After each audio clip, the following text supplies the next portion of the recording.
One, as you can see, he's gone for the piano black factory fascia kit with our triple gauge top hat and digital gauge pack. Now, as you can see, we're already tuned in the Carplay system that now comes factory inbuilt. You also have an inbuilt DAB as well with this one. So as you can see, Carplay at the moment, you have your maps, you have your applications like Spotify, Waze, WhatsApp, YouTube Music, whatever apps that are compatible with Carplay will appear right here in the menu once you connect to Bluetooth, along with wireless Android Auto inbuilt as well. So you have all of that. Now, once we go back to the main menu, you have your DAB and your apps menu, which you can easily just hold on to and drag over to the left side and use that in your main menu however you'd like. Just as always, we still have the built-in navigation system with its own separate offline antenna, so you don't need internet to run that GPS whatsoever.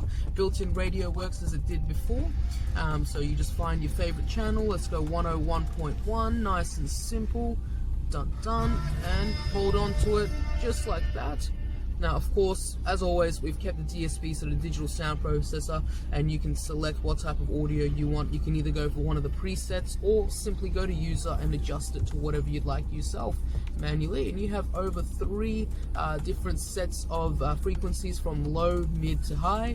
You also have your zone controls to bring the audio to the back of the car, the front of the car, just in case the kiddos are sleeping in the back and you'd like to listen to something in the front. Bass filter, bass boost, and the surround sound control as well, all built in, presets available, or you can have it in full car mode, which is just the standard.